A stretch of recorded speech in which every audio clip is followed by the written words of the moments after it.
All right, so it starts with another tweet, this one from Sawyer Merritt, and this letter going out to Tesla buyers saying, "We are contacting you about your Model 3 Standard Range Plus, currently estimated for delivery near the end of the year. We'd like to offer you the opportunity to receive your car sooner.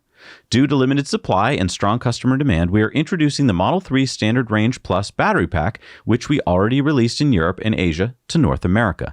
This battery has a range of 253 miles. If you are interested in taking delivery as early as September, please visit our inventory page, yada, yada, yada." All right, so didn't it just say the same thing? If you want a Standard Range Plus, then buy the Standard Range Plus? Really not very well communicated point there. The Standard Range Plus that they're selling in Europe and China, if you want that Standard Range Plus, well, you can get it sooner. Okay, so that's what Elon's talking about in this tweet. "Our intent with this pack is that product experience is roughly equivalent between nickel and iron. I'd personally slightly opt for iron pack as it wants to be charged to 100%, whereas nickel prefers about 90%. Right, the pack that it goes in the made in China Model 3s and Model Ys. Right, so, all right, so he's saying if you want your car sooner, you could opt for this. Why would I opt for this? I thought that pack was like subpar. Right, I mean, so there's a difference between the nickel lithium ions and the iron phosphates. Can you give us like a pro-con? Yeah, I mean, they're two different chemistries. Keep that in mind. It's not the exact same thing, but the car should be mostly the same. The first and probably the most noticeable difference is the difference in range.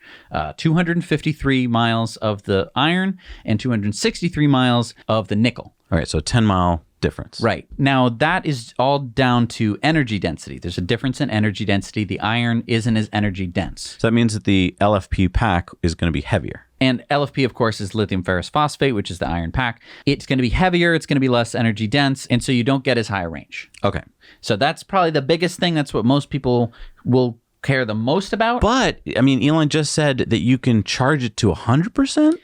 Now, that's because iron has a longer cycle life. Generally, iron cells get about 10,000 charging cycles, which means that you're probably going to be getting less degradation over time.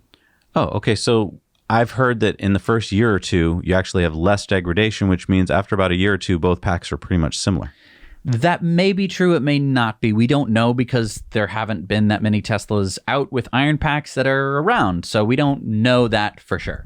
But just generally, that is what's like supposed to happen. I guess another benefit of the LFP pack is there's no cobalt in it, which if you don't want to have cobalt in your pack is a nice thing. Right. And it won't have any nickel either. So it'll be, two maybe problematic metals. Oh, they're not my battery. So shut up, climate change denier. Go home because you're wrong. And then did I hear right that LFP packs are less prone to fire? Yes. I mean, you can still light them on fire, but they're less likely to catch on fire. So, I mean, now I'm kind of back to the camp of like, if I can get my car in September versus January, maybe I would go for an LFP pack. Right. Now, there were some European buyers who got LFP packs in their cars, and they noticed less range in the winter and also much lower charging speed in the winter. Tesla put out an update, I think, warming up the pack when it's about to charge. Fix that a little bit, but I don't know if it's exactly to the same exacting standards as nickel packs. So that's kind of a question as well.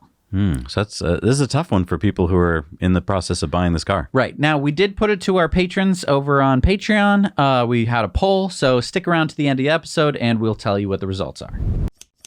Hey, everybody. Thanks so much for watching Now You Know Clips. You can watch full episodes of Tesla Time News on Mondays and in-depths on Fridays. Just click the link down below to head over to the Now You Know channel.